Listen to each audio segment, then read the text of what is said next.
الحمد للہ وحدہ الصلاۃ والسلام علی من لا نبی بعدہ وعلی آلہ وصحبہ اجمعین۔ خواتین و حضرات، السلام علیکم ورحمۃ اللہ وبرکاتہ۔ 8ویں پارے کے درس سیرت طیبہ صلی اللہ علیہ وآلہ وسلم کے حوالے سے آج کی گفتگو کا آغاز کریں گے۔ 8ویں پارے کی پہلی ہی آیت، وَلَوْ أَنَّنَا نَزَّلْنَا إِلَيْهِمُ الْمَلَائِكَةَ وَكَلَّمَهُمُ الْمَوْتَى وَحَشَرْنَا عَلَيْهِمْ كُلَّ شَيْءٍ قُبُلًا مَا كَانُوا لِيُؤْمِنُوا إِلَّا أَن يَشَاءَ اللَّهُ وَلَكِنَّ أَكْثَرَهُمْ يَجْهَلُونَ۔ اے حبیب صلی اللہ علیہ وسلم، اور اگر ہم ان کی طرف فرشتے اتار دیتے اور ان سے مردے باتیں کرنے لگتے، اور ہم ان پر ہر چیز گروہ در گروہ جمع کر دیتے، تب بھی یہ لوگ ایمان نہ لاتے سوائے اس کے جو اللہ چاہتا، اور ان میں سے اکثر لوگ جہالت سے کام لیتے ہیں۔ اس میں مختلف مفسرین نے مختلف آراء پیش کی ہیں اس آیت مبارکہ کے شان نزول کے بارے میں، اور اس آیت مبارکہ کی جو پرسپیکٹو ہے اس کے بارے میں، جس میں امام السمعانی رحمہ اللہ نے، جو شافعی روایت کے عظیم مفسر ہیں، انہوں نے اپنی تفسیر القرآن میں فرمایا ہے کہ کفار نے حضور نبی کریم صلی اللہ علیہ وآلہ وسلم سے ایک اپنی فہرست شیئر کی، ایک اپنی انہوں نے لسٹ آف ڈیمانڈ آپ کے سامنے رکھی کہ جی اگر یہ چیزیں ہوں تو پھر ہم آپ کو نبی مان لیں گے۔ اب وہ ایسی چیزیں تھیں کہ وہ میں آپ کے سامنے رکھوں گا، وہ انتہائی مضحکہ خیز چیزیں تھیں، یعنی اب وہ سن کے پتہ چلتا ہے، جس سے قرآن مجید نے کہا ہے نا کہ وَلَكِنَّ أَكْثَرَهُمْ يَجْهَلُونَ، ان میں اکثر وہ ہیں جو جہالت سے کام لیتے ہیں۔ اب یہاں قرآن مجید نے ان کی ٹوٹل اگنورنس ڈکلیئر کر دی کہ وہ بالکل ایسے کریکٹرز ہیں جو سینس لیس ہیں، جو انفارمیشن لیس ہیں، اور اپنے آپ کو وہ اس طریقے سے پیش کر رہے ہیں جو سن کے دیکھ کے پتہ چلتا ہے کہ یہ لوگ اپنی جہالت کے اندر گھرے ہوئے ہیں، اور اس سے ان کا نکلنا ممکن نہیں سوائے اس کے کہ اللہ جس کے لیے چاہے۔ ایک بات تو انہوں نے کہا کہ جی حتیٰ تنزل علینا کتابا من السماء یحملہ 40 من الملائکہ، انہوں نے کہا کہ بھئی ایسی کتاب آسمان سے آئے جس کو 40 فرشتوں نے اٹھا رکھا ہو۔ اگر 40 فرشتے آسمان سے کوئی ایسی کتاب لے کے اتریں پھر تو ہم آپ کو نبی مان لیں گے۔ وَسَأَلُوا إِحْيَاءَ الْمَوْتَى، انہوں نے کہا جی کہ آپ مردہ زندہ کر دیں، اور اس میں بعض کفار نے، یہ مختلف روایات ہیں تفسیری، میں اس کا خلاصہ عرض کر رہا ہوں، بعض کفار نے، بعض جو قریش کے یا مکہ کے جو بڑے بزرگ گزرے تھے، جن کا یعنی اکراس دا بورڈ مکن کمیونٹی کے اندر جن کا بڑا ہائی ریگارڈ کیا جاتا تھا، ان کے بارے میں انہوں نے کہا، زیادہ تر نے قصی ابن کلاب کے بارے میں کہا کہ جی اگر قصی ابن کلاب زندہ ہو جائے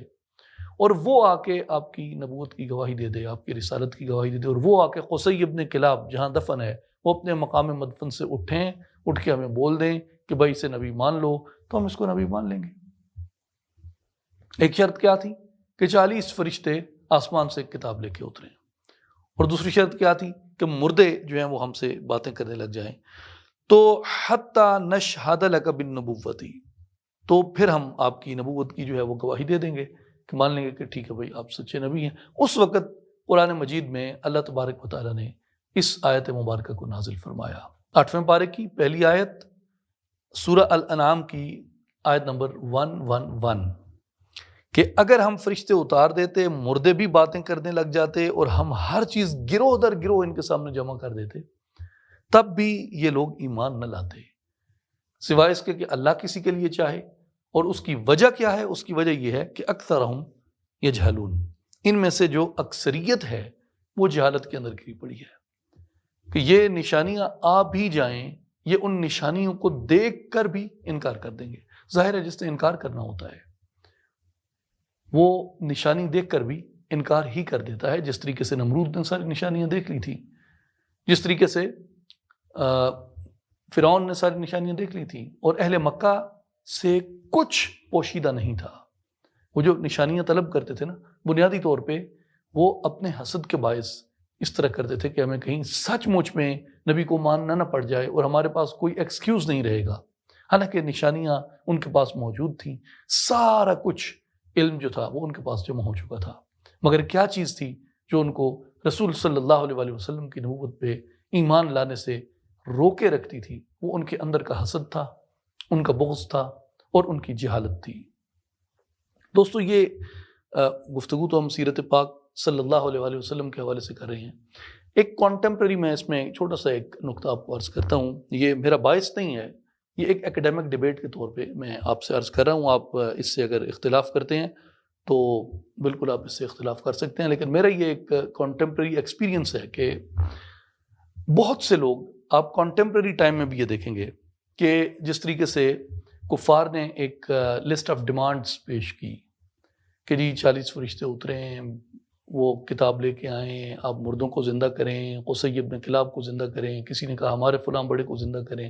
اور اس طرح کی بے شمار لوگوں نے ان کے سامنے لسٹیں رکھی۔ تو اسی طرح آج کل بھی آپ دیکھتے ہیں کہ لوگ جو اولیاء سے بغض رکھتے ہیں وہ اس طرح کی ایک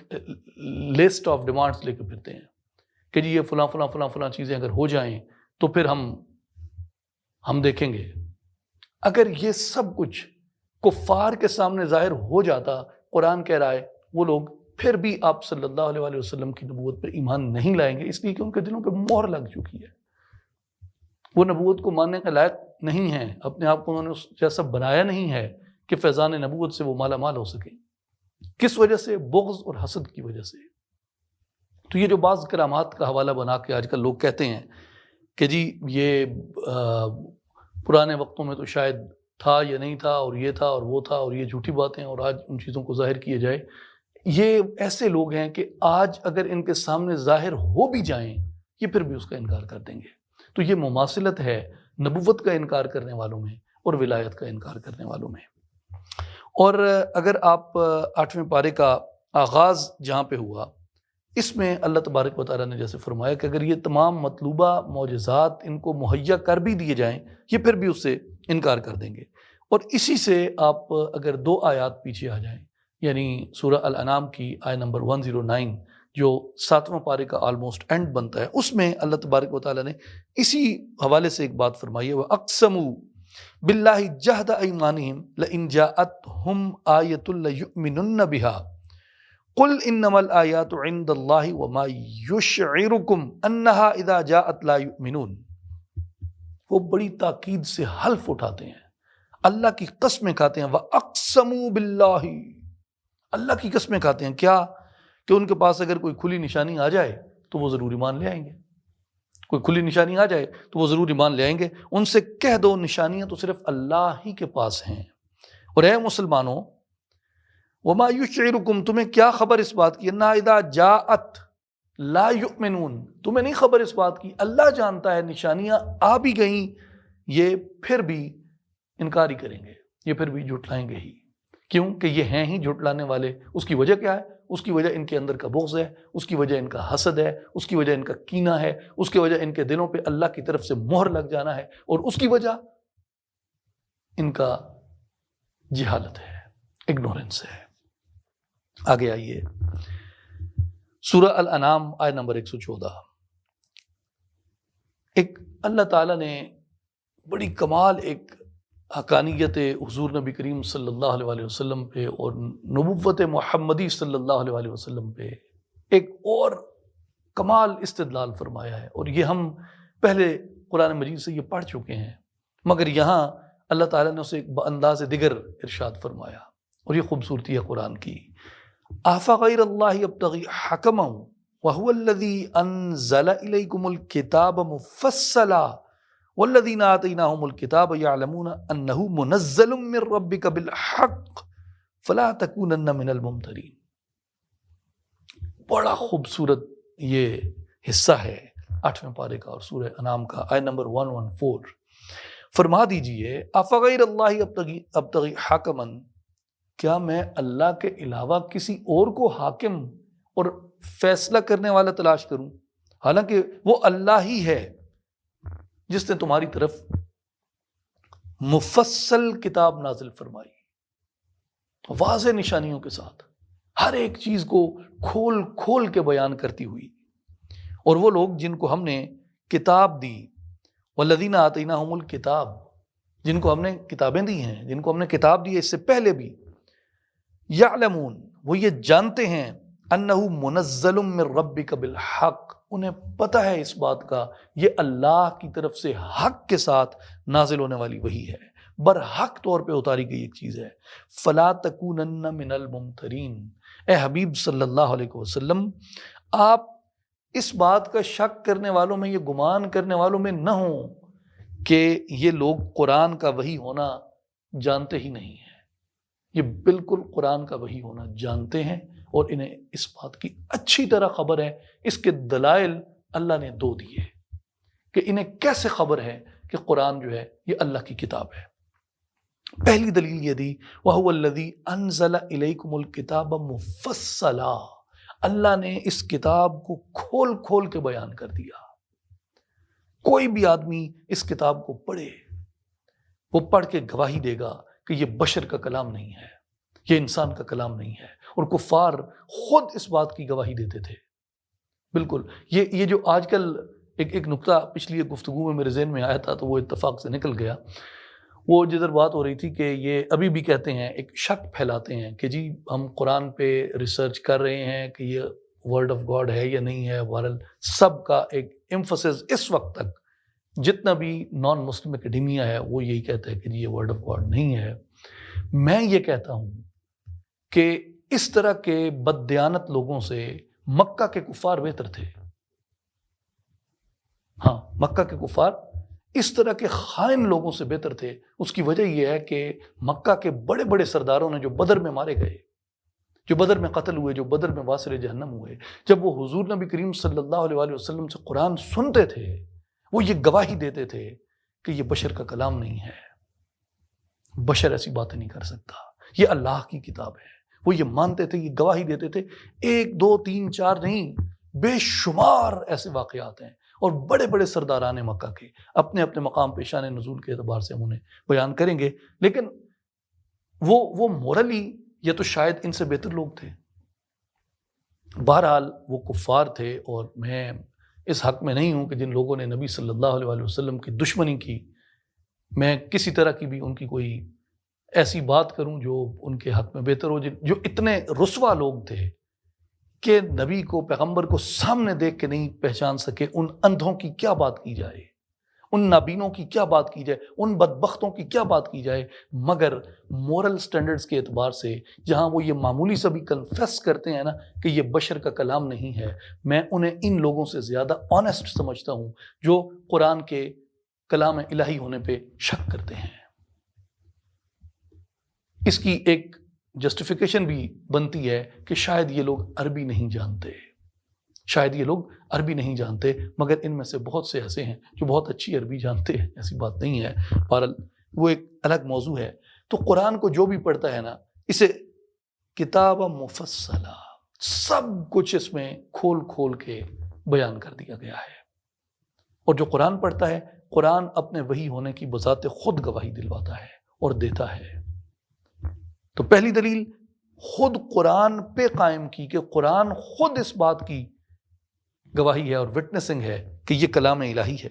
اور مخلوق اس کلام سے عاجز آ چکی ہے۔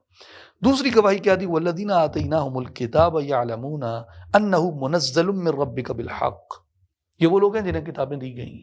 آپ سے پہلے کتاب دی گئی، انہیں بتایا گیا کہ نبی صلی اللہ علیہ وسلم آئیں گے، وہ آخری کتاب لے کے آئیں گے جو ان گزری ہوئی کتابوں کی اور صحیفوں کی تصدیق کرنے والی ہوگی۔ انجیل کی، توریت کی، زبور کی تصدیق کرنے والی وہ کتاب ہوگی۔ قرآن نے ان کی تصدیق کی، جو غیر تحریف شدہ زبور ہے، یا غیر تحریف شدہ انجیل ہے، یا غیر تحریف شدہ توریت ہے، قرآن ان کی تصدیق کرتا ہے، اور ہم بھی ان کی تصدیق کرنے والے ہیں، ہمارے ایمان کا حصہ ہے۔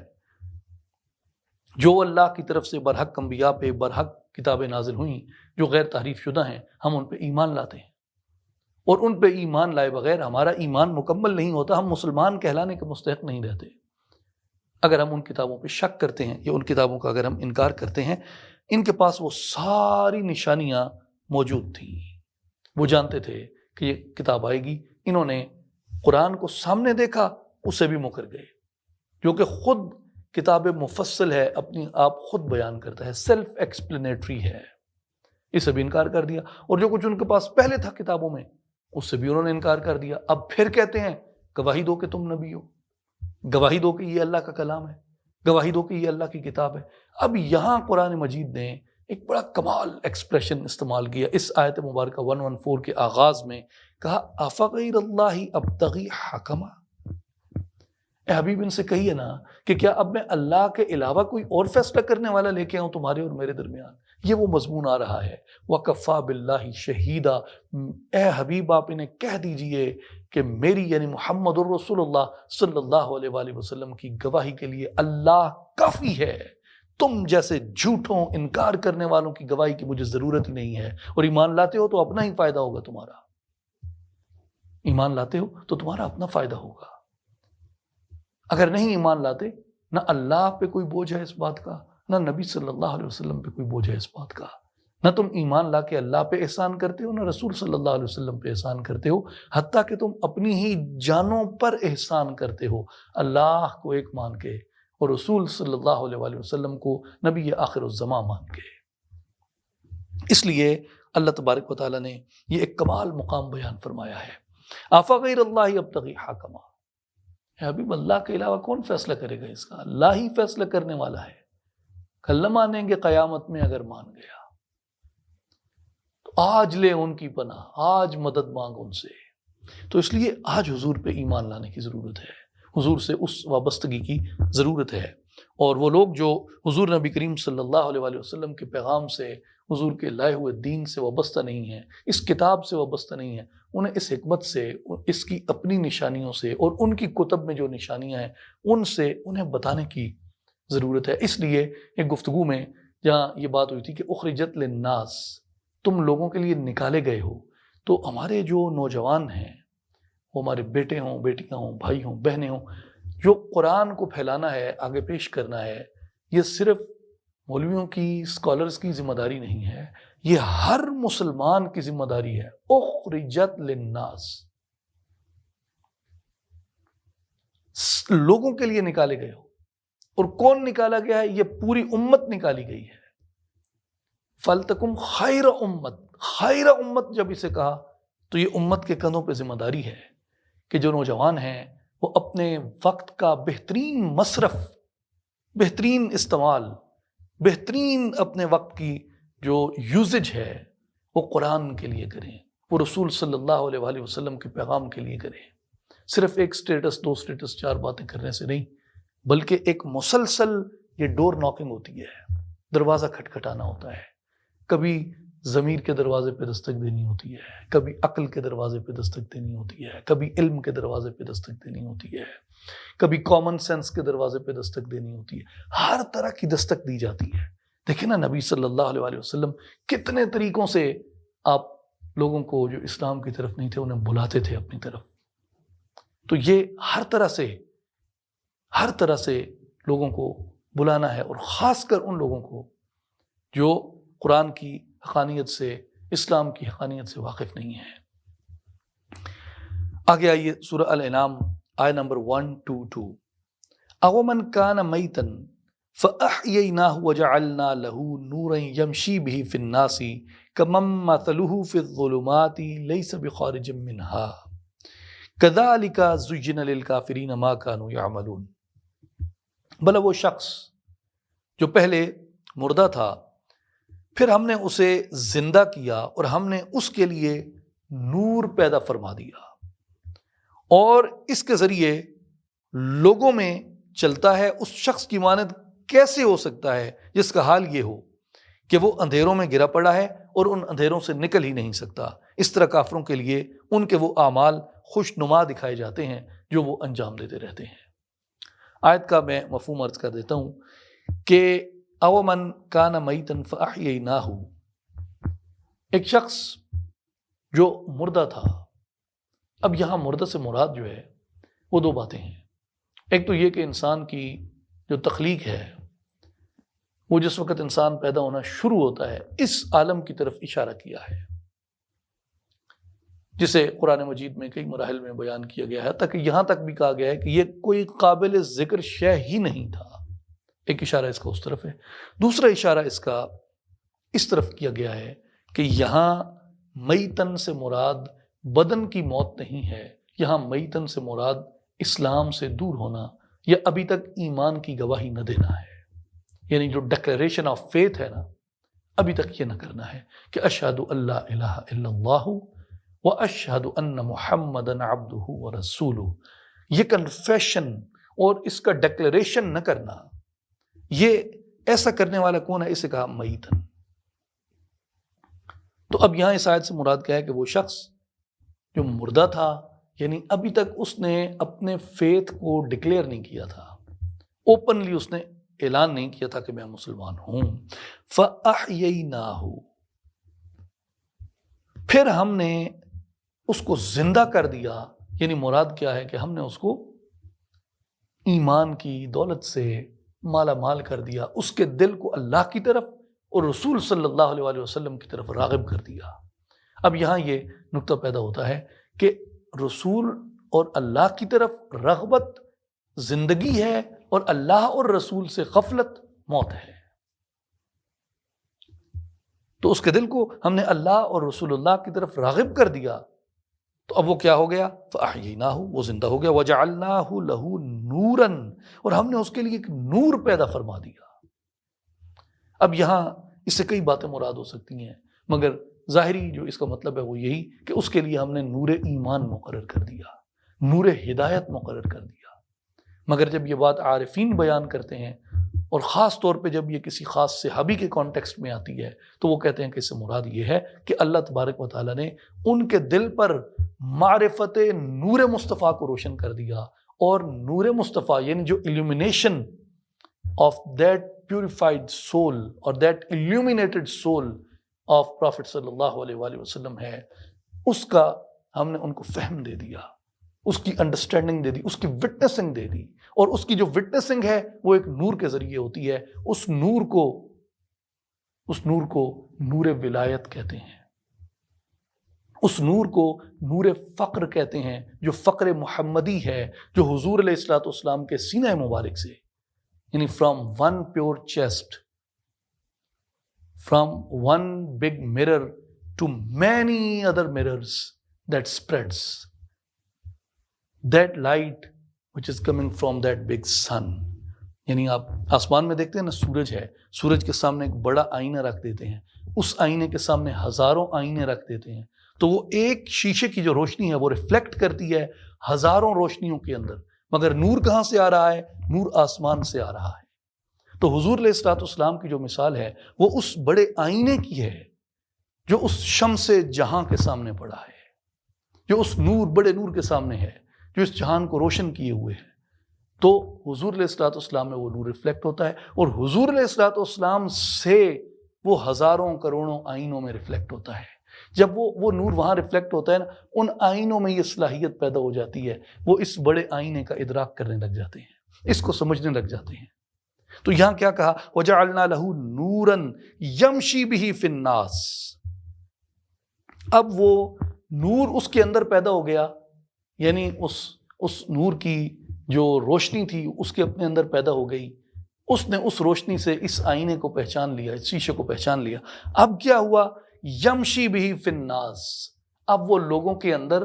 اس نور کی صداقت کا داعی بن کے، اس نور کی طرف بلانے والا بن کے پھر رہا ہے۔ کمن مثلہ فی الظلمات لیس بخارج منہا، بھلا یہ اس شخص کی مانند ہو سکتا ہے جس کا حال یہ ہو کہ وہ ظلمت میں ایسا گرا پڑا ہے، لیس بخارج منہا، کہ وہ کبھی اس ڈارکنس سے نکل ہی نہیں سکتا۔ اب سوچئے یہ کن کی بات ہو رہی ہے؟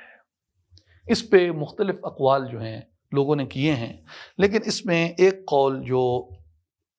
امام ابو الحسن علی بن احمد الواحدی الشافعی،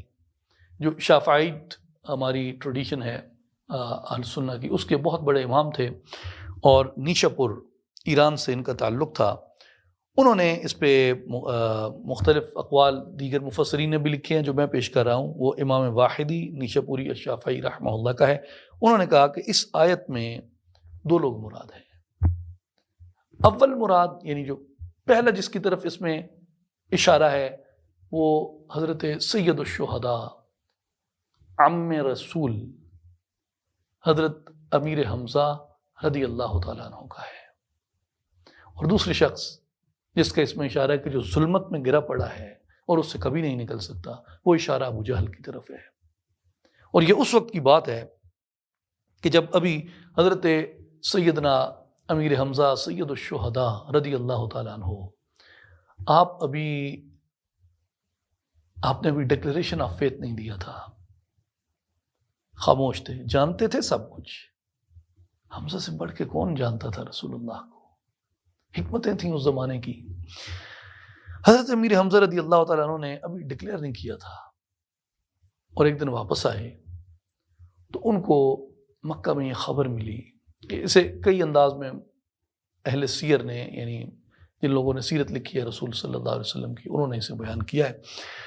وہ یہ کہتے ہیں کہ حضرت امیر حمزہ رضی اللہ تعالیٰ عنہ کو یہ خبر ملی کہ ابو جہل نے بہت برا بیہیو کیا ہے حضور صلی اللہ علیہ وسلم کے ساتھ، اور بعض نے کہا کہ حضور پہ اس نے گندگی پھینکی ہے۔ تو حضرت امیر حمزہ رضی اللہ تعالیٰ عنہ کو جب یہ خبر ملی تو وہ شکار سے واپس آئے تھے، اور بائی دا وے یہ جو شکار ہے نا، ہنٹنگ، یہ اولاد اسماعیل علیہ السلام میں ایک ٹریڈیشن ہے، کیونکہ مکہ میں رہتے تھے اور بہت کم اور چیزیں وہاں پہ مہیا تھیں، اور اس وقت ابھی تک یہ ایک اکنامک ہب عرب کا ابھی ڈیولپ نہیں ہوا تھا، تو حضرت اسماعیل علیہ السلام شکار کیا کرتے تھے۔ تو اس لیے جو آل اسماعیل تھی، ایک تو مکہ میں رہنے کی وجہ سے بھی شکار کی ضرورت پیش آتی تھی، اور ویسے بھی یہ حضرت اسماعیل علیہ السلام کی ایک ٹریڈیشن تھی شکار کرنا۔ تو حضرت سیدنا امیر حمزہ رضی اللہ تعالیٰ عنہ آپ شکار کر کے واپس آئے، اور جو کمان تھی وہ آپ کے ہاتھ میں تھی، اور جیسے آپ کو یہ خبر ملی کہ اس بدبخت ابو جہل نے حضرت محمد صلی اللہ علیہ وسلم کو تکلیف پہنچائی ہے، ایذا پہنچائی ہے، مس بہیو کیا ہے ان کے ساتھ، تو اسی طرح اپنی کمان ہاتھ میں پکڑی اور جا کے انہوں نے بڑے غضبناک ہوئے اور ابو جہل کو مارا اپنے اس کمان کے ساتھ۔ حضرت امیر حمزہ بڑی، آج تک ہم نے اس طرح ایکسپلور نہیں کیا جو آپ کا کردار ہے حضرت امیر حمزہ کا۔ جس وقت حضرت عمر آئے تھے نا ایمان لانے کے لیے، تو حضرت امیر حمزہ رضی اللہ تعالیٰ عنہ آپ کمرے میں موجود تھے حضور علیہ الصلوۃ والسلام کے سامنے، اور کسی نے کہا کہ یا رسول اللہ عمر آ رہا ہے اور ننگی تلوار ہاتھوں میں لیے ہوئے ہے۔ حضرت امیر حمزہ نے کہا ہٹ جاؤ پیچھے سارے۔ ادھر رسول اللہ کے یہ چچا، رسول اللہ کے شیر، اللہ کے شیر، آپ نے دروازہ کھولا اور حضرت عمر جیسے پہلوان کو ایسے پکڑ کے دروازے کے ساتھ فکس کر دیا، اور کہا کہ ہمت کیسے ہوئی ہے تم ننگی تلوار لے کے رسول اللہ کے پاس آئے ہو؟ تو بہرحال وہ تو تب تک تلاوت سن چکے تھے، نمیدانی کے سوزے قرتے تو دیگر گوں کرد تقدیر عمر را۔ اقبال کہتے ہیں میری بیٹی تجھے کیا خبر کہ تیری قرت کے سوز نے عمر کی تقدیر بدل دی تھی۔ وہ تو بہن کی قرت سن کے آ رہے تھے، تو ایمان سے اس وقت مشرف ہونے آ رہے تھے۔ بہرحال حضرت امیر حمزہ رضی اللہ تعالیٰ عنہ حضور کی غیرت کے معاملے میں آپ کا کردار بڑا شاندار تھا مکی زندگی میں بھی، اور پھر شہادت جس طریقے سے ہوئی، اور آپ نے ابو جہل کو مارا، تیری یہ جرت کیسے ہوئی؟ تو ادھر ابو جہل نے خوش آمدانہ لہجے میں کہا کہ محمد ہمارے بتوں کو برا بھلا کہتا ہے، تم مجھے مار رہے ہو حمزہ، تم اپنے بھتیجے کو کچھ نہیں کہتے۔ تو جیسے اس نے یہ بات کی، حضرت امیر حمزہ رضی اللہ تعالیٰ نے فرمایا قال حمزہ ومن اسفہ منکم، تم سے بڑا چول کون ہے، تم سے بڑا بے وقوف کون ہے؟ تعبدون الحجارۃ من دون اللہ، اللہ کو چھوڑ کے پتھروں کی عبادت کرتے ہو، اور مجھے یہ کہہ رہے ہو کہ میں محمد کو جا کے کہوں کہ وہ ان بتوں کے بارے میں کچھ نہ کہ صلی اللہ علیہ وسلم، اور خود تم ان بتوں کی پرستش کرتے ہو اللہ کو چھوڑ کے، تم سب سے بڑے بے وقوف ہو۔ یعنی اشارہ یہ تھا کہ حضور جو کہتے ہیں وہ ٹھیک کہتے ہیں، وہ سچ کہتے ہیں۔ اور ادھر حضرت امیر حمزہ رضی اللہ تعالیٰ عنہ آپ نے فرمایا کہ اس سے پہلے میں نے کھلے عام نہیں کہا تھا، لیکن اب سن لو سارے، میں یہ کہہ رہا ہوں اشہد ان لا الہ الا اللہ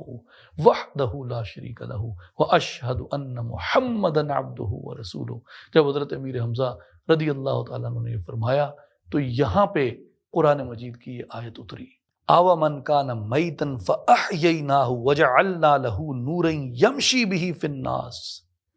وہ شخص جو پہلے میت تھا ہم نے اسے زندگی عطا فرما دی اور اس کے لیے ایک نور پیدا فرما دیا جسے لے کے وہ اب لوگوں میں چلتا ہے، کیا وہ اس شخص کے برابر ہے جو ظلمت میں ہے اور اس سے کبھی نہیں نکل سکتا؟ تو یہاں مفسرین نے یہ فرمایا ہے کہ سورہ الانعام کی یہ آیت نمبر 122 جو ہے، یہ اللہ تعالیٰ نے ایک موازنہ پیش کیا ہے حضرت امیر حمزہ رضی اللہ تعالیٰ عنہ کا اور ابو جہل کا۔ اور حضرت امیر حمزہ کون ہیں؟ جن کو اللہ نے نور ایمان سے منور کیا اور ان کے سینے میں اس نور کا اعلان کیا اور کہا کہ یہ اب اس ہدایت کے ساتھ لوگوں میں چلتا ہے، اور کہا کہ ابو جہل وہ تو ظلمت میں گرا پڑا ہے، کبھی نہیں نکل سکتا۔ اور کتنی بری موت اللہ نے اس بدبخت کو عطا فرمائی، وہ قیامت تک اسی ظلمت میں ہے اور قیامت کے بعد بھی اسی ظلمت میں ہے، جس نے اس نور سرمدی کو دیکھا مگر اس کا اقرار کرنے اور اس کی گواہی دینے کی توفیق اسے نصیب نہ ہو سکی۔ اس سے بڑا بدبخت کون ہو سکتا ہے؟ تو یہ حضرت سیدنا امیر حمزہ رضی اللہ تعالیٰ عنہ کی وہ فضیلت ہے جو مکی زندگی میں آپ کا مبارک کردار تھا، اور اس لیے قرآن مجید میں تھوڑا سا انسان جب غوطہ زنی کرتا ہے تو وہ کردار ہمارے سامنے آتے ہیں جن کو اللہ نے اپنی توفیق خاص سے چنا تھا، اپنی توفیق خاص سے، ورنہ بعض دفعہ یہاں پہ صرف عقل اور صرف استدلال یا استدراک کام نہیں آتا، یہاں توفیق الہی شامل حال ہوتی ہے۔ اور یہ جو اس آیت میں اللہ نے فرمایا نا کہ ہم نے اس کے لیے نور ایک رکھ دیا، یہ نور اصل ہے، اور ہم اس نور کو ان مبارک سینوں میں تلاش کم کرتے ہیں، اور خاص طور پہ جب سے یہ ظاہریت پرستی اور یہ خشک ملائیت عام ہوئی ہے، یہ پرسپیکٹیو جو ہے نا یہ کہیں دھندلاتا جا رہا ہے، کہیں دھندلاتا جا رہا ہے۔ وہ لوگ ہیں یہ ظاہری باتیں کافی ہیں، وہ لڑ پڑے، وہ عہد میں یہ ہو گیا، بدر میں یہ ہو گیا، فلان یہ ہو گیا، ڈمکانی یہ ہو گیا، وہ ظاہری باتیں وہ بھی ٹھیک ہیں، ایک جوش کے لیے، ولولے کے لیے، ایک آمادگی کے لیے، ایک گڈ ایگزامپل فالو کرنے کے لیے ایٹ سم سوشل لیول اور ایٹ سم اور ویری مٹیریل اور ایٹ ویری فزیکل لیول، ٹھیک ہے، وہ چیزیں ہمارے لیے تھوڑی سی ایک موٹیویشن رکھتی ہیں، لیکن اصل جو ہے، اصل تو نور ہے، وہ نور جو اللہ نے حضور علیہ الصلوۃ والسلام کے صحابہ کرام کے دلوں میں رکھا تھا، وہ نور ہدایت ہے، وہ نور توفیق ہے، وہ نور رحمت ہے، وہ نور ایمان ہے،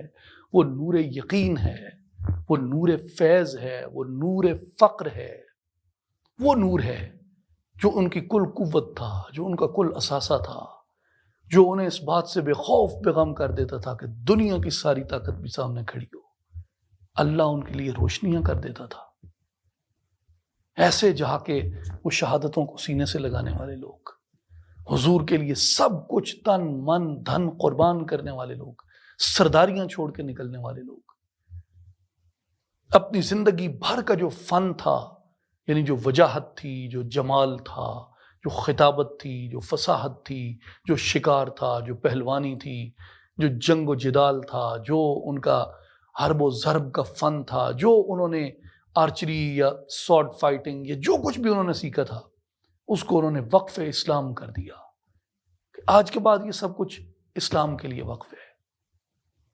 اور کیسے اللہ کی رضا کے تابع ہو گئے یہ لوگ۔ تو یہ جو نور تھا، یہ بہرحال ایک بہت بڑا کریڈٹ صوفیاء کرام کا ہے کہ یہ ایک ایسا طبقہ تھا جس نے اس امت کو خشکی سے بچائے رکھا ہے، اور آج بھی اس نور کی تلاش وہی لوگ کرتے ہیں جو اپنے سینوں میں اس سلک سلوک کی، اس معرفت کی تڑپ رکھتے ہیں، اس کی طلب رکھتے ہیں، اس جانب سفر کرتے رہتے ہیں، ڈھونڈتے رہتے ہیں سچ کو، حق کو، حقیقت کو۔ میرے دوستو، یہ وہ قوت تھی۔ آگے انشاءاللہ اس سے کچھ مماثل باتیں مزید بھی مقامات پہ آئیں گی، تو قرآن مجید ہمیں وہ رہنمائی دیتا ہے حضور کے صحابہ کرام سے، اور یہ سیرت ہی ہے کہ کیسے اس پہ گامزن ہوا جا سکتا ہے۔ الانعام آیت نمبر 124. یہ آیت نمبر 124 بھی تقریباً ملتا جلتا وہی مضمون بیان کرتی ہے جو آیت نمبر 111 میں ہم نے پڑھا، جہاں سے 8ویں پارے کا آغاز ہوتا ہے. وَإِذَا جَاءَتْهُمْ آيَةٌ قَالُوا لَن نُؤْمِنَ حَتَّى نُؤْتَى مِثْلَ مَا أُوتِيَ رُسُلُ اللَّهِ اللَّهُ أَعْلَمُ حَيْثُ يَجْعَلُ رِسَالَتَهُ سَيُصِيبُ الَّذِينَ أَجْرَمُوا صَغَارٌ عِندَ اللَّهِ وَعَذَابٌ شَدِيدٌ بِمَا كَانُوا يَمْكُرُونَ. اور جب ان کے پاس کوئی آیت آتی ہے، کوئی نشانی آ جاتی ہے اللہ کی، تو کہتے ہیں ہم ہرگز ایمان نہیں لائیں گے. لن نؤمن حتی نؤتی مثل ما اوتی رسول اللہ، ہم کبھی اس پہ ایمان نہیں لائیں گے جب تک کہ ویسی ہی نشانی ہمیں بھی دے دی جائے جو اللہ اپنے رسولوں کو دیتا ہے. اللہ فرماتا ہے اللہ اعلم حیث یجعل رسالتہ، اللہ بہتر جانتا ہے کہ رسالت کا محل کسے بنانا ہے،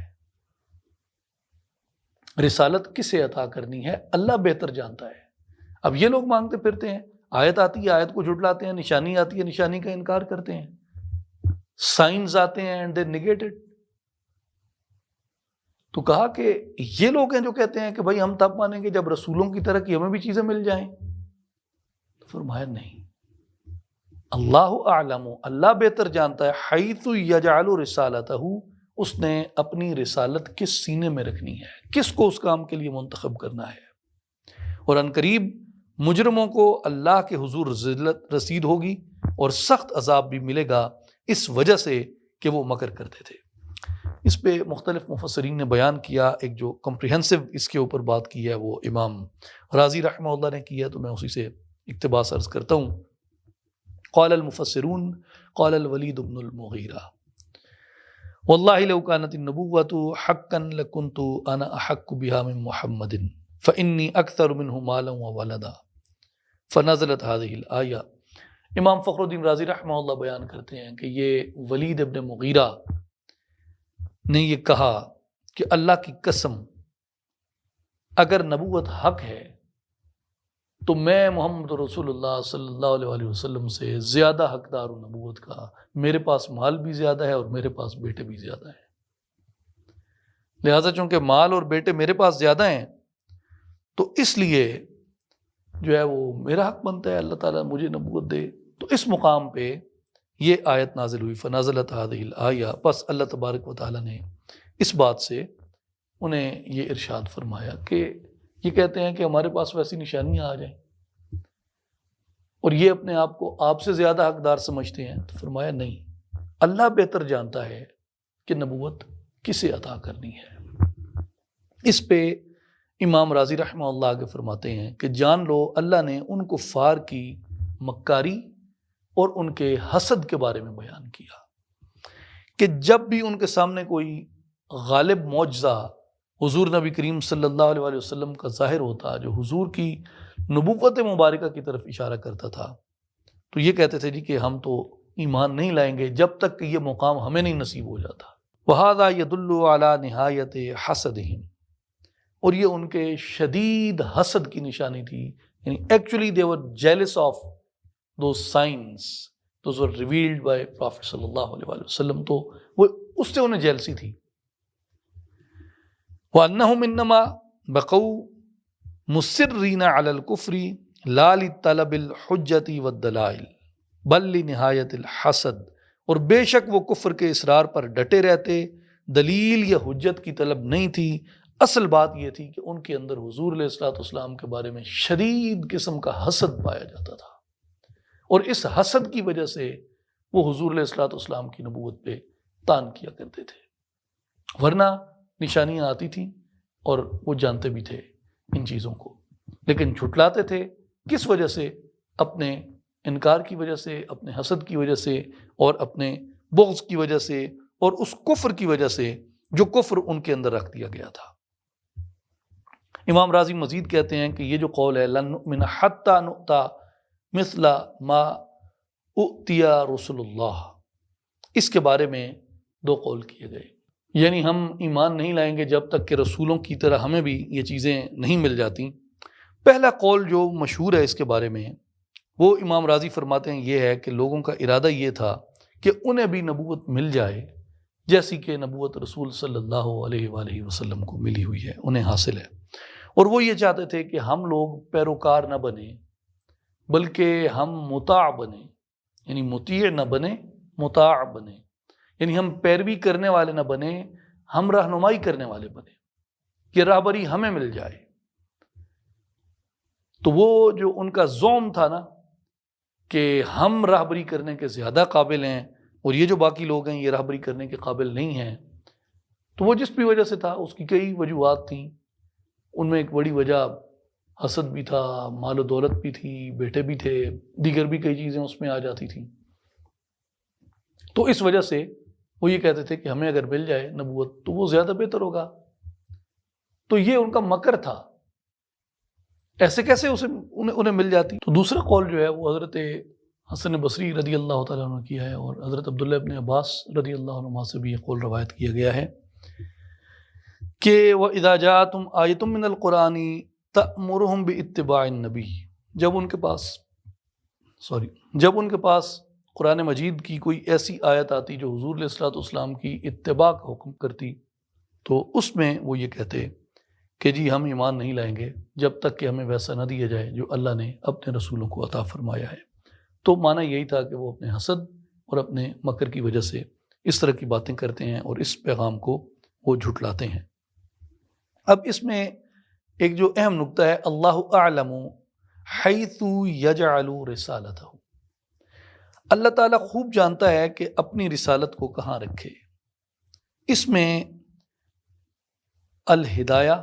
الی بلوغ النہایہ جو امام ابو محمد مکی بن ابو طالب اندلسی قرطبی رحمہ اللہ کی تفسیر ہے، اس میں انہوں نے یہ فرمایا ہے کہ بے شک اللہ تعالیٰ اپنی نشانیاں انسانوں میں سے صرف رسول ہی کو عطا کرتا ہے،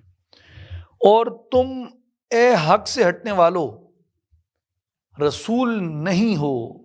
کہ تمہیں وہ نشانیاں دی جائیں۔ اور وہ فرماتے ہیں کہ یہ معنی بھی کیا گیا ہے کہ اللہ تبارک و تعالیٰ ہی یہ جانتا ہے کہ کون سی روح کس بدن میں نبوت کے زیادہ لائق اور رسالت کی زیادہ ڈیزرونگ ہے۔ اس لیے جو نبوت اور رسالت کے بارے میں یہ عقیدہ رکھنا کہ نبوت یا رسالت جو ہے وہ محض خاندانی حسب و نسب کی وجہ سے یا محض ریاضت اور عبادت کی کثرت کی وجہ سے حاصل کی جا سکتی ہے، تو ایسا نہیں ہے۔ وہ یہ فرماتے ہیں کہ جو نبوت ہے یہ محض عطاء الہی ہے۔ وہی روحیں تھیں اللہ نے جن کو اپنے فضل سے چن لیا تھا نبوت کے لیے، اور اللہ نے انہی کو نبی بنایا، اور اس لیے اللہ تبارک و تعالیٰ نے اپنی عطا سے یہ منصب دیے، اور اس لیے یہ فرمایا کہ اللہ اعلم حیث یجعل رسالتہ، اللہ ہی بہتر جانتا ہے کہ اس نے اپنی رسالت کی جو رسپانسبلٹی ہے وہ کس کو عطا فرمانی ہے۔ اور اشعریٹ روایت کے بہت بڑے تھیالوجین قاضی عبد الدین الایجی رحمہ اللہ نے، آپ نے بھی اپنی کتاب المواقف میں اسی مسئلے پہ انہوں نے بحث کیا، اور انہوں نے کہا ہے کہ جو نبوت ہے اس کا تعلق صرف یہ نہیں تھا کہ کس نے کتنی چلہ کشی کی، کتنی ریاضت کی، کتنی اس نے پاکیزگی کی، کتنا ذکی تھا، کتنی اپنی طہارت کا پاکی کا اس نے خیال رکھا، اور دیگر اپنے معاملات میں کون کتنا صاف واضح اور یہ رہا۔ یہ انہوں نے کہا کہ صفات نبوت میں یہ چیزیں آتی ہیں کہ انبیاء اللہ نے وہی لوگ بنائے جو پاک دامن تھے، اللہ نے انہی لوگوں کو نبی بنایا جو ذکی تھے اپنے کردار کے اعتبار سے، انہی لوگوں کو اللہ نے نبوت عطا فرمائی جن کا کردار ان کے معاشرے کے اندر بہت بلند تھا۔ مگر انہوں نے کہا کہ اور بھی لوگ ایسے تھے جن کا کردار اپنے اپنے معاشروں میں بلند تھا، جو اپنی چیسٹٹی کو گارڈ کرنے والے لوگ تھے، لیکن اس کے باوجود انہیں نبوت نہیں ملی۔ اور دوسری بات وہ یہ کہتے ہیں کہ نبوت جو ہے یہ کسی ایک پیشے سے متعلق نہیں تھی، بلکہ people from various backgrounds with multiple occupations, اللہ تبارک و تعالیٰ نے ان کو نبوت عطا فرمائی۔ تو اس لیے قاضی عبد الدین ایجی رحمہ اللہ نے فرمایا کہ بل اللہ سبحانہ و تعالی یختص برحمتہ من یشاء من عبادہ، اللہ تعالیٰ جسے چاہتا ہے اپنے بندوں میں سے چن لیتا ہے جسے وہ نبی بنانا چاہے. اس ٹائم کی آپ اگر کانٹمپریری ڈبیٹس دیکھیں نا، around from very early philosophical Islamic tradition until the 10th century ہجرا، یعنی اراؤنڈ 16th 17th century تک بھی اس طرح کی بہت philosophical debates رہتی تھیں. تو ان میں جو پیور فلاسفی کے لوگ تھے، وہ جو یہ ٹریڈیشنلسٹ اپروچ تھی، اس کے ساتھ وہ عام طور پہ چھیڑ چھاڑ کرتے رہتے تھے. اب ظاہر ہے وہ ہر چیز کو ایک اپنے اینگل سے دیکھتے تھے. تو اس پہ ان کا زیادہ ایمفسس، ان میں سے بعض لوگوں کا یہ تھا، پیور فلاسفرز کا، کہ جی نبی کے لیے یہ شرائط ہیں، اور ان بنیاد پہ اللہ تبارک و تعالیٰ ان کو منتخب کرتا تھا. تو جو ٹریڈیشنلسٹ تھے ان کا خیال یہی تھا کہ نہیں، حقیقت یہ ہے کہ فالنبوۃ رحمۃ و موہبۃ متعلقۃ بمشیۃ فقط، کہ جو نبوت ہے یہ اللہ کی رحمت اور اس کی عطا ہے، اور اس کی مشیت کے ساتھ ہی ہے فقط. وہ جسے چاہتا تھا منتخب کرتا تھا اور اپنی نبوت کا منصب اسے عطا فرماتا تھا. تو یہ جو آیت ہے 124، اللہ اعلم حیث یجعل رسالتہ، اللہ ہی بہتر جانتا ہے کہ رسالت کا سب سے زیادہ ڈیزرونگ کون شخص ہے، اس کا کرائٹیریا کیا ہے، یہ اللہ ہی بہتر جانتا تھا. لیکن بہرحال جو ظاہری طور پہ انبیاء میں سے کسی میں کوئی ایسا سماجی عیب نہیں تھا، کوئی یعنی ایسا نہیں تھا جس نے ان بنیادی مورل پرنسپلز کے اگینسٹ اپنی زندگی کا کچھ حصہ بسر کیا ہو. وہ جتنے لوگ تھے وہ مورلی ہائی گراؤنڈ پہ ہمیشہ رہنے والے لوگ تھے، اور ایون ان کے ڈکلیریشن آف پرافٹہڈ سے پہلے، پروکلیمیشن آف پرافٹہڈ سے بھی پہلے، اللہ تبارک و تعالیٰ نے ان کو ہر برائی سے، ہر نجاست سے، ہر آلائش سے پاک رکھا تھا. یعنی حضرت یوسف علیہ السلام، آپ کا واقعہ دیکھیں، ابھی آپ کا بالکل لڑکپن ہے جس وقت وہ واقعہ آپ کا پیش آیا ہے، جسے قرآن مجید نے بیان کیا عزیز مصر کی زوجہ کے ساتھ. تو ابھی تک تو انہوں نے پروکلیمیشن نہیں اپنا کیا تھا پرافٹہڈ کا، but still look at the beauty, how some divine sign rescued ہم، جس سے وہ سائن وہاں ریفلیکٹ ہوا، اور اس سے حضرت یوسف علیہ السلام آپ نے دوری اختیار کی. تو بات یہ ہے کہ یہ اللہ تبارک و تعالیٰ نبیوں کو یہ صفتیں عطا کرتا تھا. کوئی نبی ایسا نہیں تھا جس میں کوئی اخلاقی قباحت تھی، مگر اس کے باوجود بھی علماء نے کہا قرآن مجید کی اس آیت سے کہ انتخاب جو تھا نبوت کے لیے وہ خالصتاً مشیت اذنی پہ تھا، اللہ کی رضا، اس کی عطا، اس کے فضل پہ تھا. جسے اس نے چاہا اسے اس نے عطا کیا. تو یہ جو کفار مکہ اور دیگر لوگ جو اس طرح کے تھے، اگر وہ یہ چیز کہتے تھے کہ ہم حسب و نسب میں، مال میں، علم میں، فصاحت و بلاغت میں، فلاں فلاں فلاں میں یہ کوالٹیز ہمارے اندر پائی جاتی ہیں، تو ہمیں بھی اللہ تعالیٰ یہ نبوت دے دے تب ہم اس کو مانیں گے. تو یہ بالکل ایک فالس چیز تھی. دوسری ایک بات میں یہاں پہ ضرور مینشن کرنا چاہوں گا کہ جو اگر آپ کبھی کمپیریزن کریں بٹوین دیز ٹو گروپس، مستشرقین اور ناقدین تصوف، یعنی پیپل ہو کرٹیسائز تصوف and its some fundamental principles, and orientalists جس طریقے سے وہ اسلام کو نگیٹ کرتے ہیں، آپ کو ان میں بڑی سملیرٹی نظر آتی ہے. اور یہ بھی تقریباً اسی طرح کے دعوے جیسے یہ کرتے ہیں، یا ایک روش ہے اسلام کے اوپر اعتراضات کرنے کی. یہ بھی جو تصوف کے کرٹیکس ہیں، یہ بھی بنیادی طور پہ ان فنڈامنٹلز کے ساتھ جو اختلاف کرتے ہیں، جو تصوف کے بنیادی اصول ہیں جن کا تعلق اللہ کے فضل سے ہے، اللہ کی عطا سے ہے، اللہ کی قدرت سے ہے، تو یہ اس سے ایک ناسمجھی کی ان کی وجہ ہے. اور بہت زیادہ ان میں سملیرٹی پائی جاتی ہے اگر آپ تھارولی اس کو دیکھیں. اگلی آیت مبارکہ پہ آئیے، الانعام آیت نمبر 162، قل ان صلاتی و نسکی و محیای و مماتی للہ رب العالمین. اے حبیب صلی اللہ علیہ وسلم آپ فرما دیجئے بے شک میری نماز اور میرا حج، میری زندگی اور میری موت، سب کچھ اللہ کے لیے ہے جو تمام جہانوں کا رب ہے. میرے دوستو، یہ خالص توحید ہے، یہ خالص توحید ہے۔ اور یہ توحید جو ہے یہ حضور علیہ الصلوۃ والسلام کی انٹینشن کا ڈکلیریشن ہے کہ حضور علیہ الصلوۃ والسلام کس نیت سے نماز پڑھتے تھے، کس نیت سے قربانی کرتے تھے، کس نیت سے آپ اذکار اور آپ اپنے معاملات بندگی کے سر انجام فرماتے تھے۔ عبدہ، اللہ کے عبد تھے۔ زندگی کس چیز پہ گزاری، اور اپنی موت کے بارے میں بھی حضور نے کیا فرمایا، اپنے وصال کے بارے میں، اپنے اس دنیا سے تشریف لے جانے کے بارے میں کہا کہ میری نماز، میری قربانی، میری زندگی اور میرا مرنا اللہ رب العالمین کے لیے ہے۔ تو یہ جو ہم نے فینٹسائز کیا بعد میں، لیٹر ٹریڈیشن جس طریقے سے خطابت کی اور ملائیت کی ڈیولپ ہوئی، تو they were addicted with sensory players۔ یہ صرف اس چیز کو یہ انڈرسٹینڈ کرتے تھے جو ہیومن امیجنیشن میں آتی تھی، اور اب چونکہ اللہ تبارک و تعالیٰ کی رضا، اس کی خوشنودی، اس کا قرب،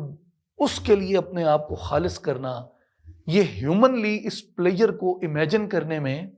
ایک امیجنیٹو ایشو تھا۔ اور وہ ایشو کیا تھا کہ وہ جو اندر کی فیکلٹی ہے نا، وہ انیبلڈ نہیں ہوتی تھی، وہ فنکشننگ نہیں ہوتی، جس وجہ سے انسان وہ امیجن نہیں کر سکتا کہ اس کی خوشنودی سے مراد کیا ہے، اس کی رضا سے مراد کیا ہے، اور اس کی رضا کا پلیجر کیا ہے۔ یعنی ول آف گاڈ کو اچیو کر لینا، اس کی رضا پہ راضی ہو جانے کا مطلب، میننگ کیا ہے اور اس کی لذت کیا ہے، یہ نہیں سمجھ سکتے تھے۔ تو they fantasized all those sensory players, those are declared in Quran as a reward, like حوریں ملیں گی جنت میں۔ You can find so many funny mullahs, I mean, making just a fun of religion۔ لیکن بات یہ ہے کہ منتہائی مقصود اللہ کی ذات ہے، منتہائی مقصود حوریں، اور یہ نہیں ہے جیسے ایک رمضان شریف کا مہینہ، مجھے میرے ایک بڑے مہربان تھے، ان کی ایک گفتگو نے مجھے بہت شاندار پرسپیکٹو سمجھایا پورے دین کے بارے میں۔ اور وہ ایک جملہ ہوتا ہے، وہ انسان کی زندگی بدل دیتا ہے،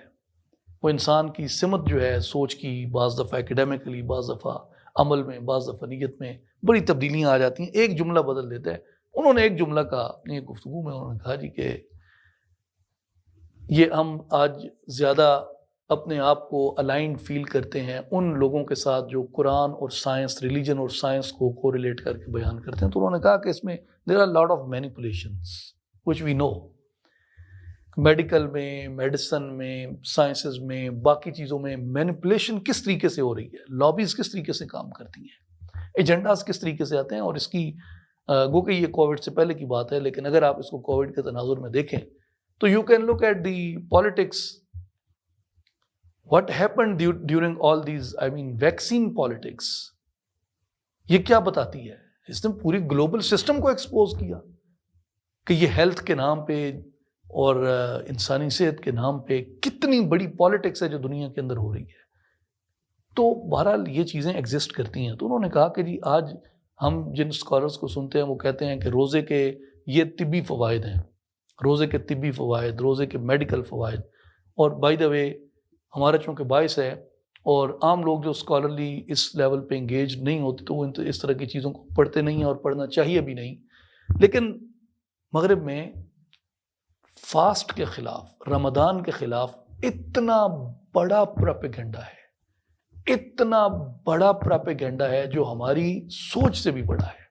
رمضان کو کس طریقے سے ان لوگوں نے ڈسکرائب کیا ہوا ہے، فاسٹنگ کو کس طریقے سے وہ ایک ایکٹ آف کرویلٹی کہتے ہیں، اور کس طریقے سے اس کو وہ اپنی جان پہ ظلم کرنے کے مترادف لیتے ہیں، اور اس کے جو طبی نقصانات ہیں وہ کس طریقے سے بیان کرتے ہیں۔ تو انہوں نے کہا اپنی اسپیچ میں، انہوں نے کہا کہ کل کو اگر یہ رائے ڈومینیٹ کر جاتی ہے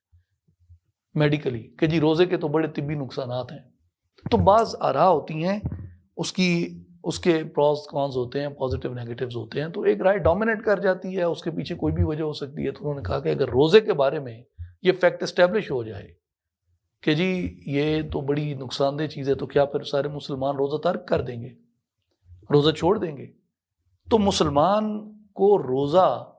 طبی فائدے کے لیے نہیں رکھنا چاہیے۔ میں خود بہت گنہگار آدمی ہوں، بہت چھوٹا آدمی ہوں، کیونکہ میرے بہت سے دوست ہیں جنہیں میں جانتا ہوں کہ جو رمضان کا انتظار کرتے ہیں کہ یار ہمیں ڈائٹ کرنے کا موقع مل جائے گا، اور اس انتظار میں ہوتے ہیں اچھا رمضان میں ہمارا وزن کچھ نیچے چلا جائے گا۔ یار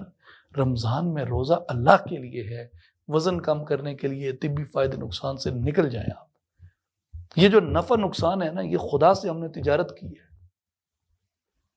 کیا ہے تو نے متاع غرور کا سودا، فریب سود و زیاں لا الہ الا اللہ۔ یہ فریب سود و زیاں سے نکلے ہیں، یہ جو متاع غرور کا سودا ہے یہ اس طرف اشارہ کرتا ہے قل ان صلاتی و نسکی و محیای و مماتی للہ رب العالمین۔ میں کسی سینسری پلیئر کے حصول کے لیے یہ نہیں کر رہا، میں کسی اپنے طبی نفع نقصان کے لیے یہ نہیں کر رہا، میں اللہ کے لیے کر رہا ہوں۔ میں بندگی کیوں کرتا ہوں؟ مجھے اللہ کا حکم ہے۔ میں روزہ کیوں رکھتا ہوں؟ مجھے اللہ کا حکم ہے۔ میں نماز کیوں پڑھتا ہوں، وضو کیوں کرتا ہوں؟ یہ اللہ کا حکم ہے۔ اس کے طبی فائدے ہیں، مجھے وہ بھی قبول ہیں، نہیں ہیں میں نے پھر بھی کرنا ہے، یہ میرے مولا کا حکم ہے۔ لیکن یہ میں ضرور یہاں ڈکلیئر کروں گا کہ دین فطرت ہے، اس کی کسی چیز میں طبی نقصان نہیں ہے، چاہے روزہ ہے، چاہے نماز ہے، چاہے وضو ہے، چاہے حج کے ارکان ہیں، دیگر چیزیں ہیں، کسی چیز میں کوئی طبی نقصان نہیں ہے۔ یہ اسلاموفوب جو کہتے رہیں وہ کہتے رہیں، وہ ایک پرسپیکٹو تھا جو میں نے بیان کیا۔ دین فطرت ہے، ہر چیز میں نفع ہے، انسانی صحت کا، انسانی جان کا، انسانی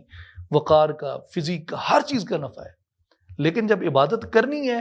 تو نیت یہ نہیں رکھنی کہ میں کسی فائدے کے لیے کر رہا ہوں، کہ اس سے مجھے فزیکلی یا کسی اور طرح سے فائدہ ہوگا۔ نیت کیا ہے؟ یہ جو رسول صلی اللہ علیہ وسلم نے اپنی نیت کا ڈکلیریشن فرمایا ہے کہ میں جو بھی کرتا ہوں اللہ کے لیے کرتا ہوں، یہی توحید خالص ہے۔ اور یہی حتیٰ کہ جو عارفانہ نقطہ نظر ہے، جو جن چند بڑے مسائل پہ آ کے، یعنی جو صوفی اور ملا کا تضاد واضح ہوتا ہے، وہ ان مسائل سے آ کے ہوتا ہے۔ اب ملا کو سنیں گے وہ کہے گا جنت، حور، محل، سینسری پلیئر۔ جو فقیر ہے، درویش ہے، وہ کہتا ہے اللہ ملے گا۔ اور ظاہر ہے کہ جسے اللہ ملے گا، کیا وہ جنت سے محروم ہو جائے گا؟ کیا اسے حوریں نہیں ملیں گی جسے اللہ ملے گا؟ کیا اسے یہ دوزخ سے نجات نہیں ملے گی؟ کیا وہ آگ سے آزاد نہیں ہو جائے گا؟ کیا وہ اس فوز عظیم کا مستحق نہیں ہو جائے گا؟ وہ ان سے بڑھ کے ہو جائے گا، بلکہ وہ ان سے کچھ زیادہ لے لے گا۔ تو اپنی منزل جو ہے نا، رفعت میں مقاصد کو ہم دوش سریا کر، تو مقاصد بلند کرنے چاہیے۔ مقاصد جو ہیں وہ سینسری پلیئرز، وہ اللہ کی عطا ہے، اس کی نعمت ہے، ہمیں قبول ہے، اس کے ہم منکر نہیں ہیں، وہ اس کی کتاب میں ہے، کون مسلمان اس کا انکار کر سکتا ہے؟ لیکن حقیقت یہ ہے کہ نیت کو صرف اللہ کے لیے خالص کرنا چاہیے۔ آگے آئیے، سورہ اعراف شروع ہوتی ہے، اتبعوا ما انزل الیکم من ربکم ولا تتبعوا من دونہ اولیاء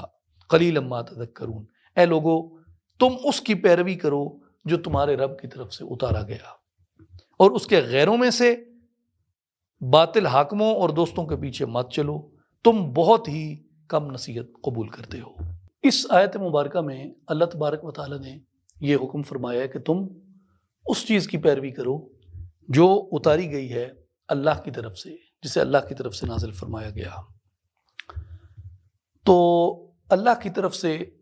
کیا چیز نازل ہوئی؟ عمومی اس کا مفہوم جو ہے وہ قرآن مجید لیا گیا ہے، لیکن جو چیزیں آئی ہیں اس کے بارے میں یہ بار دیگر سیرت طیبہ صلی اللہ علیہ وسلم کے حوالے سے ہمیں یاد رکھنا چاہیے کہ جیسے امام دارمی رحمہ اللہ نے اسے روایت کیا، سنن دارمی میں ہبت اللہ لالکائی رحمہ اللہ، آپ نے شرح اصول الاعتقاد اہل سنہ و جماعہ میں اسے روایت کیا، اور محدث ابن بطہ نے الابانۃ الکبریٰ میں اسے روایت کیا امام الاوزاعی رحمہ اللہ سے۔ انہوں نے اسے حسان سے روایت کیا، اور انہوں نے کہا کہ کان جبریل ینزل علی النبی صلی اللہ علیہ وآلہ وسلم بالسنتی کما ینزل علیہ بالقرآن۔ حضرت جبریل علیہ السلام حضور نبی کریم صلی اللہ علیہ وآلہ وسلم پر سنت اسی طرح لے کر آتے تھے جس طرح وہ حضور نبی کریم صلی اللہ علیہ وآلہ وسلم پر قرآن لے کے آتے تھے۔ تو اب یہ جو حکم مبارک ہے کہ اتبعوا ما انزل الیکم من ربکم، اس کی پیروی کرو جو تمہارے طرف اللہ کی طرف سے، رب کی طرف سے نازل ہوا، تو اس میں محض کتاب نہیں ہے، اس میں حضور نبی کریم صلی اللہ علیہ وآلہ وسلم کی سنت بھی ہے، قرآن کی آیت ہے وما آتاکم الرسول فخذوہ وما نہاکم عنہ فانتہوا، جو کچھ تمہیں رسول عطا فرمائیں وہ لے لو، جس سے منع فرمائیں اس سے رک جاؤ۔ اب یہاں کیا چیزیں بیان ہو رہی ہیں؟ بہت سی ایسی چیزیں ہیں جن سے رسول صلی اللہ علیہ وآلہ وسلم نے منع کیا، وہ قرآن میں مینشن نہیں ہے، اور بہت سی ایسی چیزیں ہیں جن کے کرنے کا حضور صلی اللہ علیہ وآلہ وسلم نے حکم کیا، وہ قرآن میں مینشن نہیں ہے۔ تو اس سے مراد کیا ہے کہ اگر آپ نے صرف قرآن لینا ہے تو وہ جو احکام حضور علیہ الصلوۃ والسلام نے مقرر فرمائے ہیں کیا ان کو ترک کر دیں گے؟ گدھا نہ کھانا قرآن میں تو حکم نہیں ہے، حضور نے فرمایا ہے۔ نماز جنازہ قرآن میں تو حکم نہیں ہے۔ جماعتوں کی ترتیب، رکعتوں کی ترتیب تو قرآن میں مینشن نہیں ہے۔ حضور علیہ الصلوۃ والسلام کے اور بے شمار ایسے احکام، وضو سے متعلق، غسل سے متعلق، طہارت سے متعلق، حج سے متعلق، عمرے سے متعلق، جہاد سے متعلق، معاشرت کے متعلق، تجارت کے متعلق، مزارعت کے متعلق یعنی ایگریکلچر سے متعلق کئی ایسے احکام ہیں جو قرآن میں نہیں ہیں، نبی پاک علیہ السلام نے ارشاد کی ہے۔ کئی چیزیں ہیں جو کرنے کا ہے، کئی چیزیں ہیں جو رکنے کی ہیں۔ تو اس لیے جو جبریل امین حضور نبی کریم صلی اللہ علیہ وآلہ وسلم پہ لے کے آئے، جس کے لیے محدثین نے فرمایا ہے کہ کان جبریل ینزل علی النبی بالسنت کما ینزل علیہ بالقرآن، جبریل سنت اسی طرح لے کے اترے حضور پہ جس طرح قرآن لے کے اترے۔ تو حضور نبی کریم صلی اللہ علیہ وآلہ وسلم آپ پہ اللہ نے کتاب بھی نازل کی اور سنت بھی نازل کی۔ تو جو قرآن مجید ہے اس کے الفاظ اور معانی دونوں نازل ہوئے۔ یہ بعض محدثین نے اور اہل اصول نے اس پہ یہ بات کی ہے، میں انہیں کوٹ ان کوٹ کر رہا ہوں اور خلاصہ اپنے لفظوں میں دے رہا ہوں۔ قرآن مجید کے الفاظ اور معانی دونوں نازل ہوئے، اور سنت مبارکہ جو ہے یعنی ان میں حدیث بھی ہے اور حضور کا عمل مبارک بھی ہے، اس میں جو خاص طور پہ حدیث ہے اس کے معانی نازل ہوئے، اور معانی کو حضور علیہ الصلوۃ والسلام نے اپنے الفاظ میں بیان فرمایا ہے، جسے صحابہ نے نقل کیا۔ ایک مقام پہ حضور نے ایک انداز میں بیان کیا، دوسرے مقام پہ حضور علیہ الصلوۃ والسلام نے دوسرے انداز میں بیان کیا، تو جس کے سامنے جس انداز میں بیان ہوا اس نے اسی طرح سے اس حدیث مبارک کو لے لیا۔ تو اس لیے فقط قرآن پر عمل کی بات نہیں ہے، فقط قرآن کی حجیت کی بات نہیں ہے، اس کی آتھینٹسٹی کی بات نہیں ہے، اس کے ایک بائنڈنگ پروف ہونے کی بات نہیں ہے، اس کے ایک ڈیسائسو پروف ہونے کی بات نہیں ہے۔ اس ڈیسائسو پروف میں، اس بائنڈنگ پروف میں، اس آتھینٹک چیز کے اندر سنت بھی شامل ہے اور حضور کی احادیث مبارکہ بھی شامل ہیں، کیونکہ وہ بھی جبریل اسی طرح لے کے اترے جس طرح قرآن لے کے آئے۔ تو یہ لوگ جو مختلف ادوار میں اس کا جو آغاز تھا، جیسے وہ ناچیز نے پہلے بھی عرض کیا کہ وہ خارجائٹس کی جو موومنٹ تھی اس سے ہوا۔ سنت کا انکار کرنے والے، حدیث کا انکار کرنے والے سب سے پہلے خارجائٹس تھے، اور یہ موومنٹس جو ہیں خارجائٹس کے اوپر متفق علیہ حدیث ہے، متفق علیہ حدیث بخاری اور مسلم کی، جن میں حضور علیہ الصلوۃ والسلام نے فرمایا کہ یہ قیامت تک خوارج نکلتے رہیں گے، اور ان کا آخری گروہ دجال کے ساتھ نکلے گا، خوارج کا۔ جہاں یہ بخاری مسلم کی متفق علیہ حدیثیں ہیں۔ تو یہ کنٹینیوٹی ہے اس لیگیسی کی جو خوارج کے گروہ نے جو مسائل اختراع کیے تھے، ان میں ایک انکار سنت تھا اور انکار حدیث تھا، جس پہ حضرت علی کرم اللہ وجہ الکریم آپ نے مناظرے کیے ان سے، آپ نے سنت پہ ایمفسس کیا، اور آپ نے کہا کہ سنت کے بغیر قرآن کو نہیں سمجھا جا سکتا۔ تو یہ جو کنٹینیوٹی تھی نا، وہ مختلف ٹائم ڈیوریشنز میں، مختلف مسائل کے ساتھ، مختلف جگہ پہ مختلف طرح ظاہر ہوتی رہی ہے۔ ابھی بھی یہ approach some time with Mutazilites position and some time with Kharijite position, یہ بڑے سوفسٹیکیٹڈ ورڈز میں یہ آپ کو معاشرے میں مختلف امپوزڈ اسکالرز میں یہ آپ کو ملتی رہیں گی، یہ چیزیں دیکھتے رہیں گے آپ۔ لیکن اہل حق کا جو طبقہ ہے وہ کبھی بھی نہ کتاب کو چھوڑے گا، نہ رسول اللہ کی سنت کو چھوڑے گا، نہ رسول اللہ کی احادیث کو چھوڑے گا۔ آپ دیکھیں نا کہ یہ جو ایک حدیث اور سنت کے مابین ان کے فرق پر ایک من پسند بانٹ ہے جو کی گئی ہے۔ خبر واحد سے مستقل حکم شرعی کا جو انکار ہے، یہ بھی انکار حدیث ہی کی ایک قسم ہے، کیونکہ خبر واحد سے بعض دفعہ عمل میں دونوں میں اس سے تسلیم کیا گیا ہے اور اس سے مسائل جو ہیں وہ اخذ کیے گئے ہیں، اور بعض دفعہ اس کی سند صحیح ہوتی ہے، بعض دفعہ اس کی سند حسن ہوتی ہے، اور اسناد جو ہیں وہ بھلے خبر واحد ہو لیکن اس کا انحصار ثقہ راویوں کے اوپر ہے، تو اس کا انکار کرنا یہ پورے اس اصول کا انکار کرنا ہے، اور ایک اعتبار سے یہ کنٹینیوٹی ہے اسی خارجائٹ پوزیشن کی۔ اسی طرح حضور نبی کریم صلی اللہ علیہ وسلم نے اس کے علاوہ بھی احکامات فرمائے، جن میں بعض بشارتیں ہیں، جن میں بعض خبریں ہیں، بعض پیشین گوئیاں ہیں، جن میں بعض آنے والے زمانوں کی خبریں ہیں۔ مثال کے طور پہ حضور نبی کریم صلی اللہ علیہ وسلم کی صحیح احادیثوں میں، حسن حدیثوں میں نزول مسیح علیہ السلام کا ذکر ہے۔ نزول مسیح علیہ السلام، حضرت عیسیٰ علیہ السلام کی آمد کے بارے میں حضور علیہ السلام نے خبر دی، اور حضرت عیسیٰ علیہ السلام کی آمد کا انکار کرنا یہ انکار حدیث ہی کی ایک قسم ہے، اور یہ تسلسل ہے اسی خارجائٹ پوزیشن کا۔ اور حضور نبی کریم صلی اللہ علیہ وسلم کے معجزات کا انکار کرنا، ایک تو یہ اس خارجائٹ پوزیشن کا تسلسل ہے جو حدیث کا انکار کرتی ہے، اور دوسرا یہ اس معتزلائٹس پوزیشن کا تسلسل ہے جس کو تمام امت نے گمراہی مانا۔ اور اسی طرح یہ پوزیشن لینا کہ جو حدیث ہے یہ تاریخی طور پہ تو ہمارے لیے ایک تاریخی سورس ہے،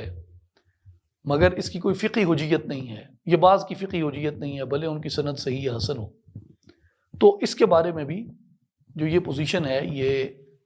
اسی خارجائٹ مینٹیلٹی کا تسلسل ہے، اور اسی ووم سے بنیادی طور پہ اٹ ٹیک برتھ۔ تو بنیادی بات یہ ہے کہ وہ جو لیگیسی تھی انکار حدیث کی وہ کسی نہ کسی طرح کنٹینیو کرتی ہے، اور جس قدر سنت کا یا حدیث کا انکار کیا جائے گا، سنت یا حدیث سے دور ہم ہوتے جائیں گے، اسی طرح حقیقت یہ ہے ہم قرآن سے دور ہوتے جائیں گے۔ سنت کو اور رسول صلی اللہ علیہ وسلم کی حدیث کو سمجھے بغیر قرآن کو سمجھا نہیں جا سکتا، اور نہ ہی امت کبھی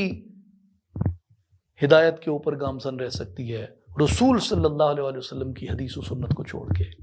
کبھی ہدایت پہ نہیں رہ سکتی۔ اس لیے اللہ تبارک و تعالیٰ نے فرمایا کہ اس کی اتباع کرو جو اللہ نے نازل کیا ہے، یعنی کتاب اور سنت دونوں، جسے حضور صلی اللہ علیہ وسلم لے کے آئے ہیں۔ اس پہ امام عبداللہ ابن دیلمی آپ نے قول کیا، وہ بڑا عجیب قول ہے، اور وہ جب میں پڑھتا ہوں اور اسے سامنے رکھتا ہوں، جسے امام دارمی رحمہ اللہ نے سنن دارمی میں روایت کیا ہے، مجھے یوں لگتا ہے کہ بعض تصویریں بالکل مستقبل کی تصویریں سامنے آ جاتی ہیں کہ اگر یہ ہوا، اور اس کا امکان ہوتا ہے، اور کوئی فورس اسے through media production, through media projection, through many other these kind of tools اگر اسے سپریڈ کیا جاتا ہے، پھر اسے آہستہ آہستہ انفورس کیا جاتا ہے، آہستہ آہستہ ریاستوں کو، قانون سازیوں کو جو لیجٹمیسی ہو رہی ہوتی ہے اس کے اندر، جو لیجسلیشن ہو رہی ہوتی ہے اس کے اندر، اگر ان چیزوں کو شامل کیا جاتا ہے اور یہ آہستہ آہستہ پینیٹریٹ کر جاتا ہے یہ زہر، اس کا نتیجہ کیا نکلے گا؟ اس کا نتیجہ یہ عبداللہ ابن دیلمی رحمہ اللہ کے اس قول میں دیکھیں، عجیب ہے، حکمت کا سمندر ہے یہ۔ ان اول ذہاب الدین ترک السنہ، دین کیسے ختم ہوگا؟ دین کے خاتمے کا آغاز سنت کو چھوڑنے سے ہوگا۔ یذہب الدین سنتاً سنتاً کما یذہب الحبل قوتاً قوتاً، دین سنت در سنت ختم ہوتا جائے گا، جس طرح رسی ایک ایک بل کٹ کر کمزور ہوتی جاتی ہے،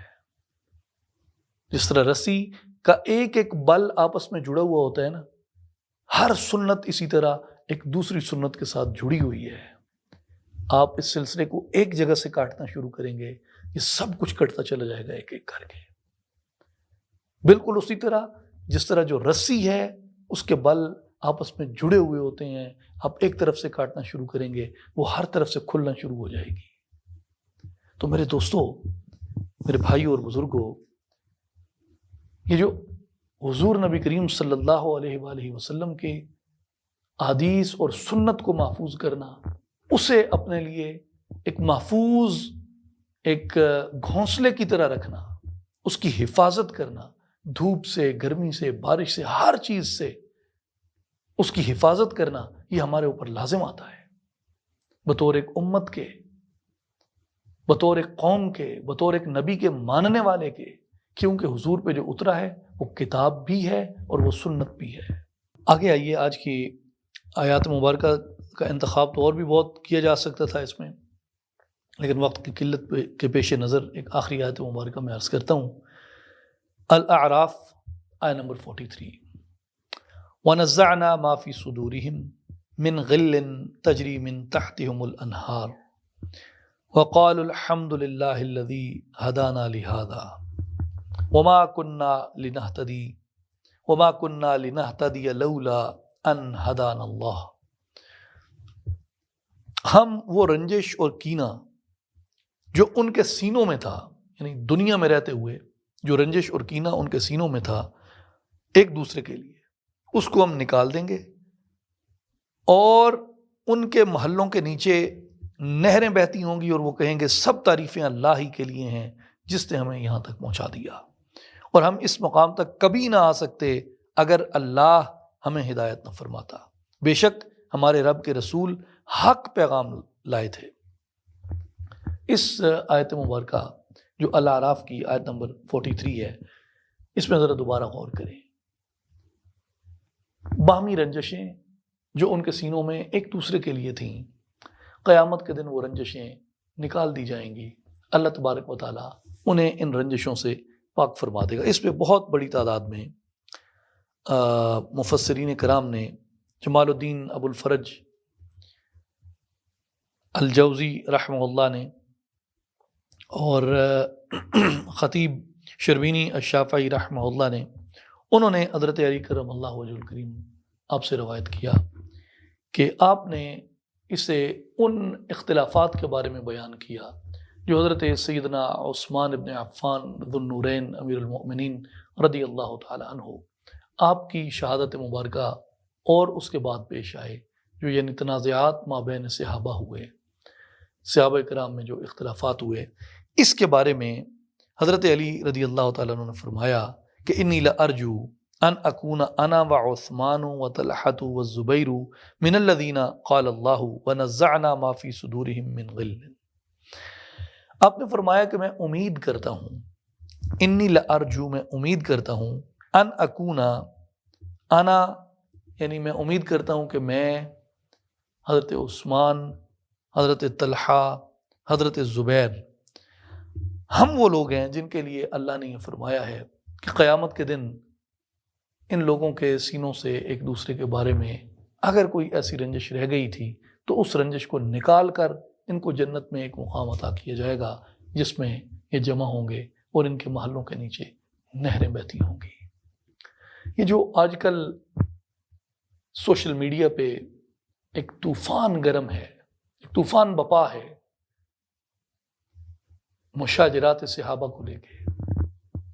اس صحابی نے یہ کہا، اس صحابی نے وہ کیا، یہ جھگڑا، وہ جھگڑا، فلاں بات فلاں بات۔ دوستو، الاعراف کی یہ آیت نمبر 43 کیا ہمارے لیے کافی نہیں کہ یہ جتنے بھی لوگ تھے یہ نبی پاک صلی اللہ علیہ وآلہ وسلم کے صحابہ تھے، اور اللہ تبارک و تعالیٰ نے ان کے لیے جب مومنین کے لیے یہ بشارت رکھی ہے تو صحابہ سب سے بڑھ کے اس بشارت کے مستحق ہیں، اور حضرت علی رضی اللہ تعالیٰ عنہ کا قول اس بات کی تصدیق کرتا ہے کہ اللہ تبارک و تعالیٰ ان کے درمیان اگر کسی کے سینے میں کوئی رنجش تھی تو اس رنجش کو قیامت کے دن رفع کر دے گا، اور نبی پاک علیہ الصلوۃ والسلام کے صحابہ کو جنت میں اس مقام پہ رکھے گا جس کے نیچے نہریں بہتی ہوں گی۔ تو ہمیں صحابہ کے بارے میں جھگڑنے کی بجائے اپنے گریبان میں جھانکنا چاہیے کہ میرا عمل، میرا اخلاق آج کہاں کھڑا ہے اس کردار کے مقابلے میں جسے میں اسوہ نبی کہتا ہوں۔ یہ سب سے بڑا سوال ہے آج کے معاشرے کے مسلمان کو سوچنے کا، بجائے اس کے کہ ہم ان مسائل کو سلجھانے کی کوشش کریں جو سلجھ نہیں سکتے اور جن پہ بحث کا آج کوئی فائدہ نہیں ہے سوائے اس کے کہ ہمارے درمیان تفریق پڑے گی اور ہمارا دشمن ہماری اس کمزوری کا فائدہ اٹھائے گا۔ آج جس وحدت کی ضرورت ہے اس امت کو، اس قوم کو، اس وحدت کا پیغام اس آیت مبارکہ میں ہے کہ اللہ تعالیٰ ان کی میل دور کر دے گا، ان کی رنجشیں دور کر دے گا، اور اللہ تبارک و تعالیٰ انہیں ان مقامات پہ جمع کر دے گا جن کے نیچے نہریں بہتی ہوں گی۔ سوال یہ ہے کہ میرا عمل کہاں ہے؟ کیا میں اس مقام کا مستحق بنوں گا کہ مجھے آگ سے نجات ملے اور مجھے ان مقامات تک رسائی نصیب ہو جہاں اللہ کے نیک بندے ہوں گے، شہداء ہوں گے، انبیاء ہوں گے، صالحین ہوں گے، صدیقین ہوں گے؟ کیا میں ان کے قرب کا مستحق بن سکتا ہوں؟ کیا میں اس جنت القرب کو، جنت الماوا کو، جنت نعیم کو، جنت فردوس کو پا سکتا ہوں؟ یہ میرے لیے یہ سوال ہونا چاہیے۔ جو پہلے تھے، بڑے تھے، گزر گئے، اللہ تعالیٰ ان پہ بھی رحمت کرے اور اللہ تعالیٰ ہم پہ بھی رحم فرمائے۔ وآخر دعوانا ان الحمد للہ رب العالمین۔